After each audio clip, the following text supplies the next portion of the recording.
Welcome to the deep dive. You know how it is you want to get a really solid grasp on something complex, something deep, but maybe without wading through a massive textbook. Right.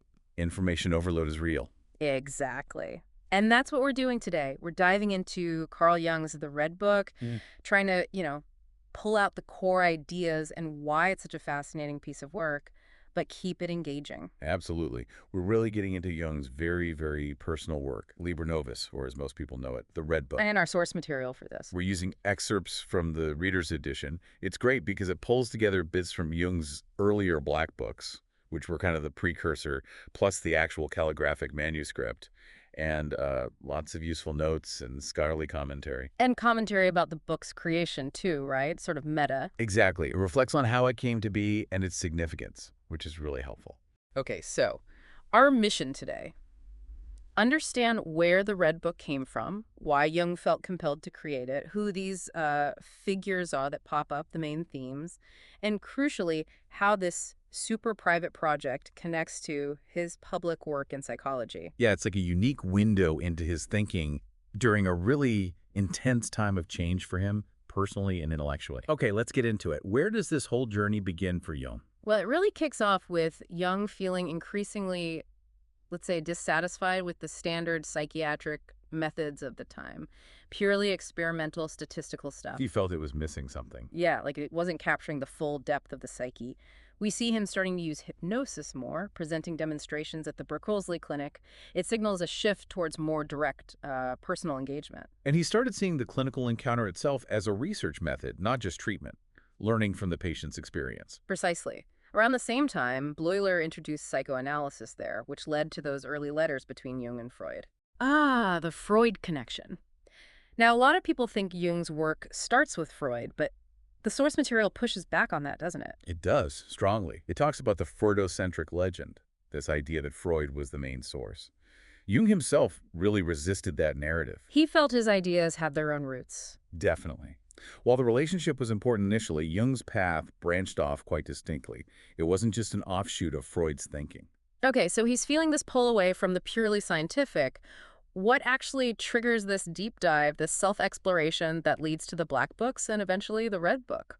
Well, the sources describe a long period where Jung was really grappling with himself, big questions about who he was, his purpose. A kind of existential searching. Exactly. And then, while he was writing in one of these Black Books, a voice spoke to him. A voice, like an actual voice. Well, that's the interesting part. Jung himself wasn't sure. Internal, external, male, female. He couldn't pin it down. Okay, that's intriguing. What did the voice say? It declared that his writing was art. Art. Not science or philosophy, but art. How did he take that? It threw him, really, because he didn't see it as art in the conventional sense, but it clearly wasn't science either. He even wondered if part of his unconscious was trying to form its own personality. And he thought the voice sounded female. He had a strong sense it did, yeah. But he resisted the art label quite a bit. He argued with it internally. Yes, our sources mention this internal debate.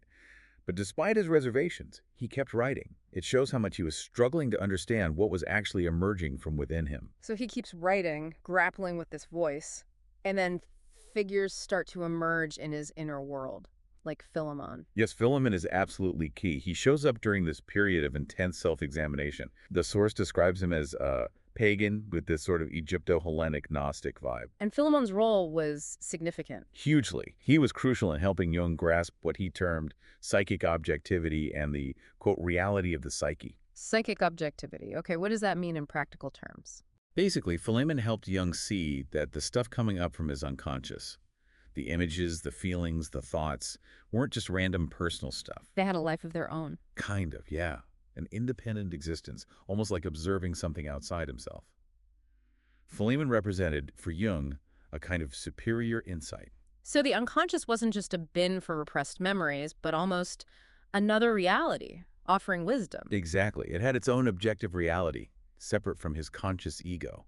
That was a massive shift in thinking compared to earlier psychological models. Okay, so this incredibly intense inner world is developing. What's happening on the outside, in his regular life? Well, things were changing dramatically there, too. April 1914 was a huge month. What happened? He resigned as president of the International Psychoanalytical Association, and he also quit his lectureship at the University of Zurich. Wow, both at once. Why? He felt he was in an exposed position, as he put it, needing a new orientation. He also felt it wasn't right to teach students when his own ideas were shifting so radically. That's a major professional upheaval. Hmm. Did this inner state show up in his dreams too? Yes, absolutely. Around June and July 1914, he had this recurring dream 3 times.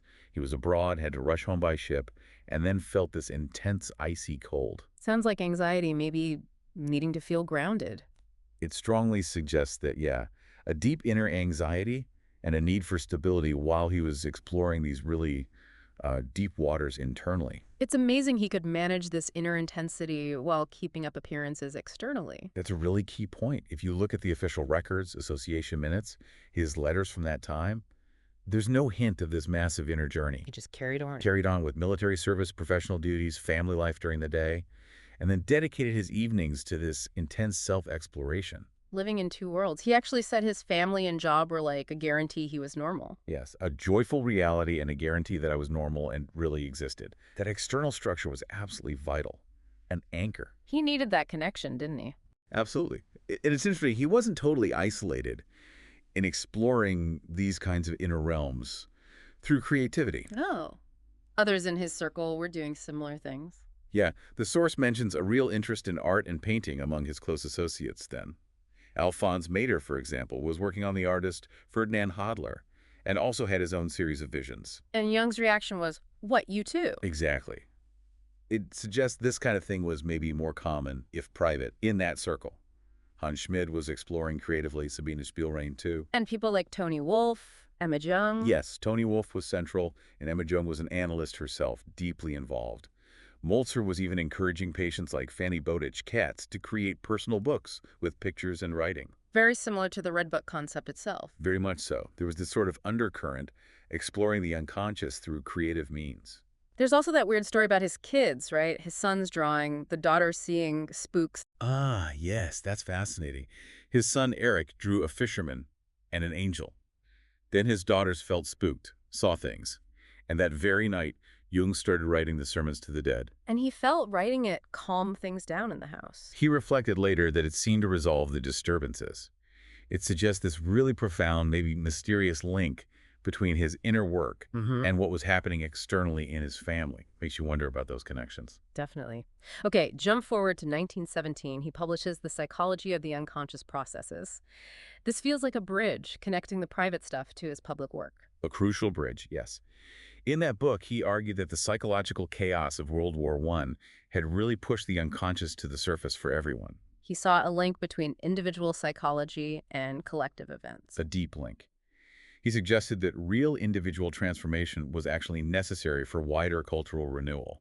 That's a huge theme in Liber Novus. And he connected his own pre-war visions, like the flood, to the actual outbreak of war, seeing these deep connections between personal fantasy and world events. Yes, exactly.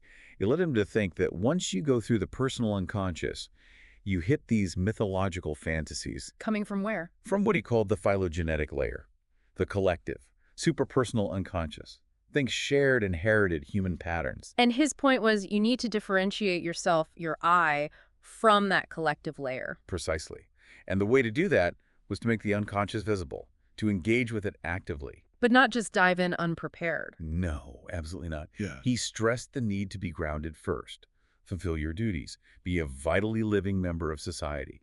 You need that solid foundation, that strong I function, before you journey into the unconscious. Otherwise, you could get lost. So these figures and themes in the early Black books, they weren't static, were they? They changed over time. Right, they evolved.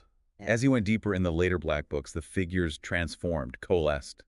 He started seeing them less as literal beings and more as aspects of his own personality structure. Like different parts of himself? Exactly. We even have a record from January 1922 of him talking with his soul about his vocation and the meaning of Liber Novus. Now, Agnella Jaffe comes into the picture later. She was important for understanding and eventually publishing the Red Book, wasn't she? Very important. Her notes from talks with Jung are fascinating. She noticed striking parallels between Jung's visions and the symbolism in Gustav Mehring's novels. Mehrink, wasn't there a specific connection? Yes, particularly Mehring's The White Dominican. Jaffe pointed out it uses similar symbolism, and incredibly, it even mentions a mysterious red book. Meyerink actually used the name Red Book. That seems uncanny. It really does. And of course, Jung named his own major work on the unconscious, the Red Book. It strongly suggests some kind of influence, conscious or not. And Jaffe also documented Jung's struggles with the book itself, how he saw it. Yes, his deep ambivalence. It didn't fit any standard category, not science, not philosophy. He apparently toyed with different forms, maybe like Nietzsche's Zarathustra, maybe autobiography. But he dreaded making it public, said it was like selling your house. Exactly. He found the idea deeply uncomfortable. But Jaffe really pushed back. How so? She argued it wasn't just personal. She saw it as representing a constellation of the universe, full of universal archetypal patterns. To see it as purely personal, she thought, was missing the point entirely. But he did seem to consider publishing it at times. He revised it in the 1920s. Yes, he went back to the draft manuscript mid-decade, updated language, terminology. That suggests he was thinking about it. And he talked about it in seminars. He did. In his 1925 seminars at the Psychological Club, he discussed key fantasies from Liber Novus, linking them directly to his ideas and psychological types. And wasn't part of it translated and shared then too? The sermons? Right. Peter Baines privately published an English translation of the Septem Sermones ad Mortuos, the Seven Sermons to the Dead, that same year, 1925. And Jung gave copies to English-speaking students, so parts were circulating. His letters from that time give us a good insight into his actual method for this inner work, don't they? They do, yes. Sure. Letters from 1925 and 1929 describe it quite clearly. First, objectify the image that comes up. Then, turn inward, hold the image, watch how it changes. And then step into it. Exactly. He described actively entering the picture, interacting with the figures and landscapes. He said often it started with landscapes, then figures would appear and speak. And he encouraged patients to do something similar, drawing or writing. Yes, to express their peculiar contents, find their own symbols, their own mythology, for those deep intuitions that are hard to grasp otherwise. That drawing, Philemon's Sanctuary, sounds like a visual map of this inner world. It does. And Jung came to see that when an archetype, one of these universal patterns, gets activated or constellated, it can actually shift your sense of time and space. That helped him frame his own visions. It's crucial, though, isn't it, that Liber Novus wasn't just raw, unconscious material dumped onto the page. It ran alongside his scholarly work. Absolutely crucial. It wasn't like he just dictated his visions and called it theory. He was trying to translate some insights from these self-experiments into academic language as early as 1916. So two parallel tracks. Exactly. The private opus, Liber Novus and the Black Books, feeding the scholarly opus, but they remained distinct. And even after he stopped working directly on the manuscript. It remained a generating center. It influenced his later work, the Tower at Bollingen, his carvings, paintings, and he used the process self-experimentation, symbol creation therapeutically, helping patients find meaning. Okay, let's get into some of the core themes and figures within the book itself. This idea of the supreme meaning seems central. What is that? It's not something simple or logical. Yeah. Jung describes it as beyond just meaning or absurdity. It's an image, a force, a beginning and end. It transforms through collisions of meaning and absurdity. So it's dynamic and eternal, unlike other gods. Yes, he saw it as eternal, constantly changing through this interplay. And he makes that striking point. The image of God has a shadow. It contains duality. Then there are those really intense visions from 1913-14, especially the flood over Europe. Yeah, those were incredibly powerful for him. Seeing Europe covered in a blood-red flood and this inner voice insisting it was real, it was going to happen. It shook him deeply. And the chapter Service of the Soul, that sounds like a turning point in how he actively engaged with all this. Definitely. It shows him grappling with the demand from within to really pay attention to his inner life, dreams, fantasies. There's resistance, fear of meaninglessness. Fear of the chaos. Yes, he questions his soul, expresses his terror, but ultimately he decides he has to follow this path, recognizing the supreme meaning his soul represents, even though it's scary. The symbolic desert journey seems key too, a turning inward. Very much so, leaving the external world behind to search for the self. In the desert, he meets Ammonius, the anchorite. And they discuss logos, meaning. Right, contrasting Philo's abstract idea with the living meaning in John's Gospel. Grounding meaning and experience, and the desert sun becomes a symbol of inner light, inner warmth needed by the solitary seeker. And the dream of white horses and Helios, the sun god. That feels like a plea for that light. A powerful image, isn't it? Radiant horses, the sun god. It really symbolizes illumination, clarity. His asking for light seems like a deep yearning for understanding amid all the confusion. And Ammonius suggesting morning prayer reinforces that idea of worshiping inner light, Of course, you can't explore the psyche without meeting the shadow, his encounter with the devil in the desert. a pivotal moment. By confronting and accepting his own darkness, symbolized by the devil, he transforms. He describes becoming a greening tree. So integrating the shadow is essential for growth. Absolutely. Acknowledging it, not denying it, is what allows for real growth, for individuation. And the journey to the northern land to meet death. Another powerful symbolic descent, a misty, cool, still place where he confronts the figure of death itself. And accepts its necessity. Yes, recognizing death is essential for balance, for the cycle of life and renewal.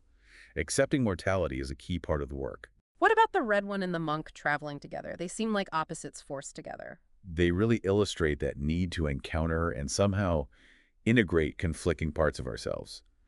The red one, a sort of toned-down devil, and the monk, maybe representing a rejection of dogma. They dislike each other, but journey together. It speaks to inner conflict, doesn't it? Very much so, the tension of opposites within. Then there's Izdubar Gilgamesh lying silent and stiff, a blockage. Seems like it. A kind of paralyzed potential, an obstacle Jung feels he needs to address. He feels connected to this ancient hero, and questions of science can even help here. He needs something else. And that leads to the very strange image of slaying and enclosing the hero god in an egg. Yeah, it's deeply symbolic and complex. It's about containing, integrating this powerful ego or self aspect. An act of love, but also fear. Blasphemy. All of that. It raises questions about responsibility for something powerful made vulnerable. And then Jung descends as the god rises a transfer of energy, being broken and reborn. He also talks a lot about the evil one, even suggesting this figure might be holy in some way. That's quite radical. It is. He's exploring the necessary role of evil, of shadow, as the counterpart to good. We only know light because of darkness. The idea that evil has a holiness suggests even rejected parts are essential to the whole picture. And the eating of the liver, that sounds visceral. Atonement? Extremely visceral. It's a powerful symbol of taking responsibility, integrating guilt or shame.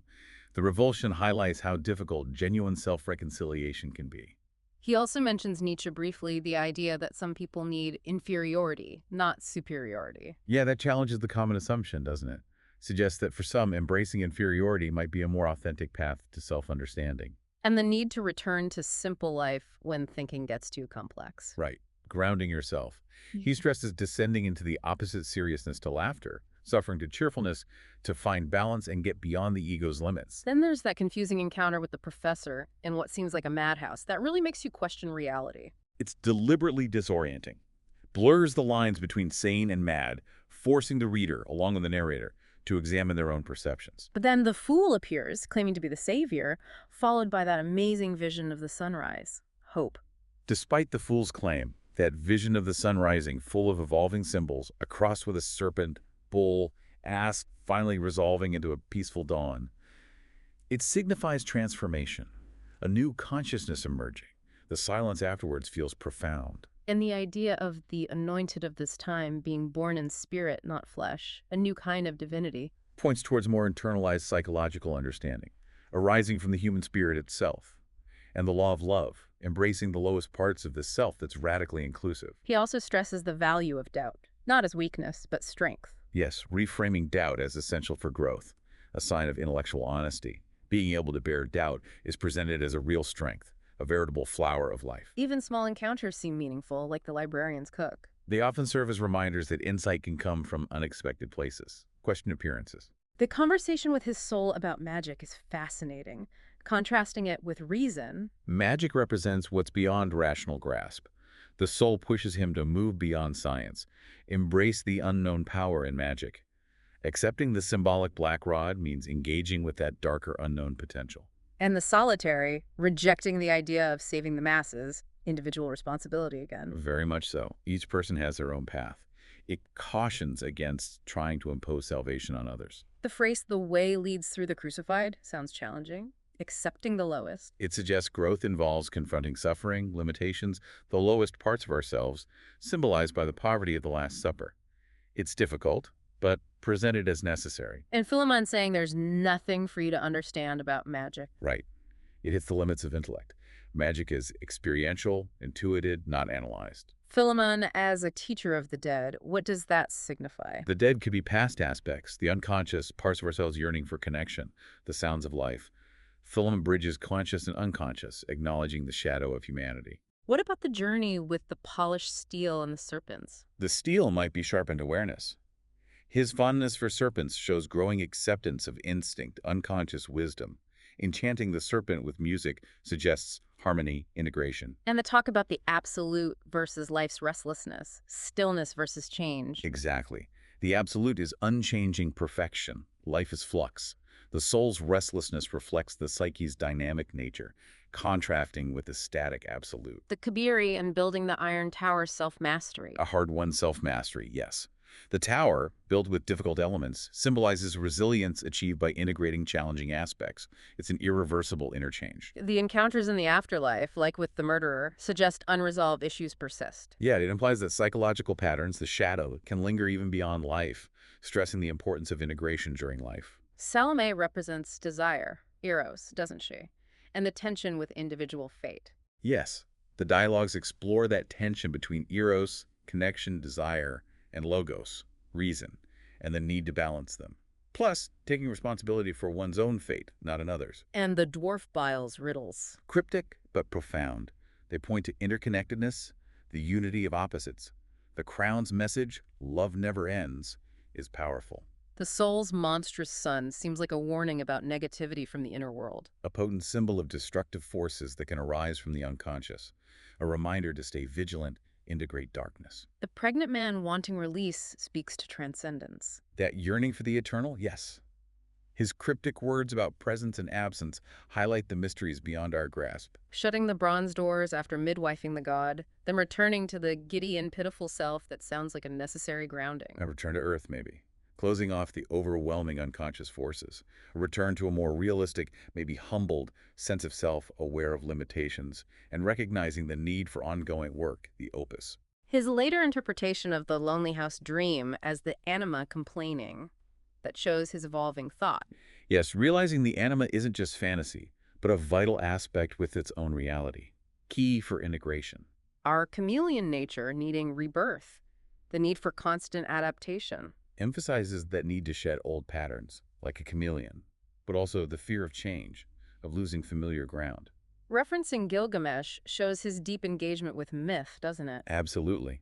Using ancient myths to understand universal psychic patterns. Yeah. Revisiting and refining his understanding shows it's an ongoing process. And the turning point around 35, midlife. He saw it as the start of the shadow side of life, facing mortality, confronting repressed parts. He linked it to Dante, Nietzsche, others who explored that phase. His point about psychological ideas being subjective is important too. Definitely. Researcher bias is inevitable.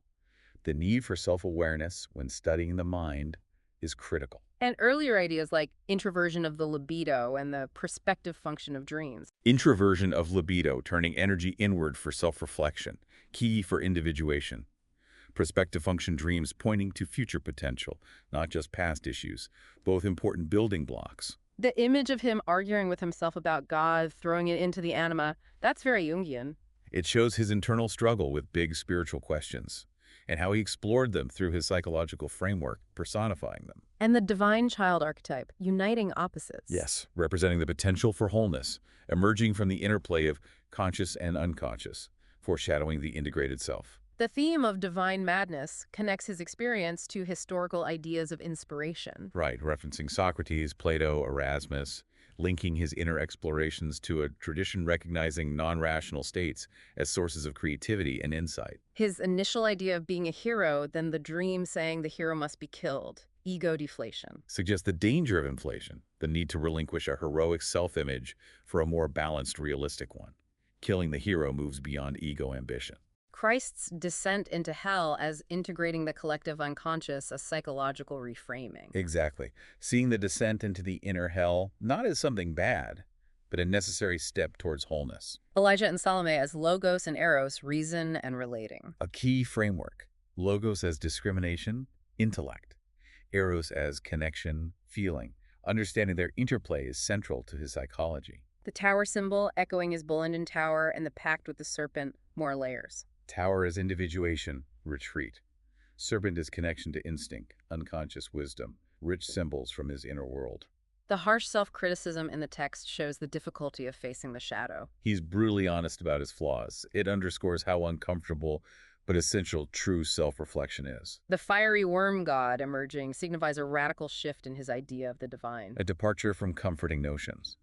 A confrontation with more primal, powerful, maybe destructive forces in the psyche and cosmos. The soul's thirst for blood, the power of unconscious drives. Highlights how demanding the unconscious can feel, potentially draining the ego.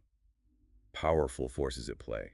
And the idea that the best truth can be a skillful deception, paradoxical. Suggests profound truths might be veiled, appearing misleading until we're ready for them. Questions the nature of understanding. But the experience of the God is unshakable, beyond belief. He stresses the direct experiential nature of these inner encounters.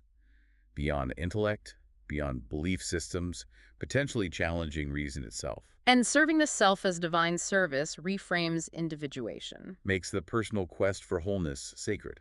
Not selfish, but a service to oneself and humanity, contributing to balance. Figures like HAP, the marriage of heaven and hell, alchemical themes. Exploring the integration of opposites. Yeah. Heaven and hell is conscious, unconscious, their union symbolizing wholeness. Philemon's warning about the soul, the anima, being unruly, power-hungry. A crucial insight into the anima's complex nature. Needs conscious engagement, awareness of its potential for positive and negative influence. Don't be dominated unconsciously. And Philemon saying, be silent about others, mind your own daemons, focus inward. A caution against projection and interference. Focus on your own inner work, your own guidance. The accusation that the soul lies about having nothing while holding divine fullness.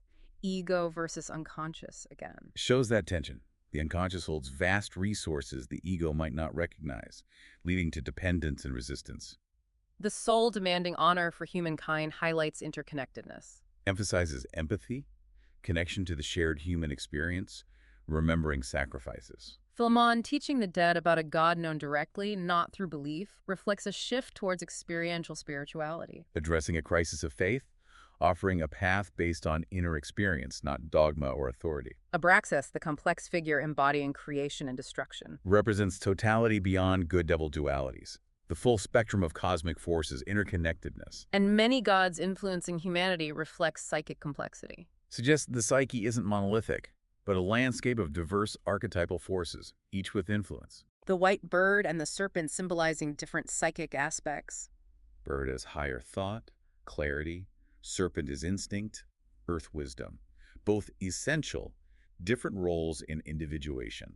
Rejecting imitation, living one's own life to complete Christ's work emphasizes authenticity. Strongly encourages finding your own path, not just following models. Gratitude for the past, but taking responsibility for your own journey. The disturbing idea of human murder serving the serpent of the god. Provocative. Delves into dark undercurrents, the potential for destructive acts to serve deeper forces. Complex relationship between human will and divine purpose. The pagan roar, a return to primal forces. A reconnection with deep pre-Christian layers of the psyche, raw, untamed energy from the ancestral past. Conflict between God's desires and human will raises questions of autonomy. Explores the tension between external forces, divine or societal, and individual agency. Challenges blind service to external demands. God's tolerating the devil suggests his need for balance, exceptions to rigid order. Highlights that strict adherence to law might harm life's dynamism. Even negative forces might play a role in cosmic balance. Science, as just a language to be surpassed, points to limits of rationalism. Acknowledges science's value, but suggests deeper understanding might lie beyond its methods. Erosion of Christian morality, challenges of moving beyond old habits, very relevant then and now. Addresses societal shifts as worldviews change, and the difficulty individuals face breaking from ingrained emotional patterns. Viewing the self as animal, human, divine, a holistic perspective. Emphasizes our multifaceted nature, instinct, consciousness, potential for transcendence. The God uniting God and Satan, likened to Eros, but a god. Unconventional theology. A vision transcending boundaries, embodying light and shadow, creation, destruction, love opposite in one principle. Worshipping one God but fearing Abraxas' central focus plus awareness of unconscious power. Need for a primary orientation but healthy respect for the overwhelming forces in the psyche's depths. Eros finding you, and the foolishness of believing without knowing. Final insights. Eros as inescapable. The call for experiential truth, believe what you know, in an age of overload, and the warning, progress disconnected from the past can lead to madness.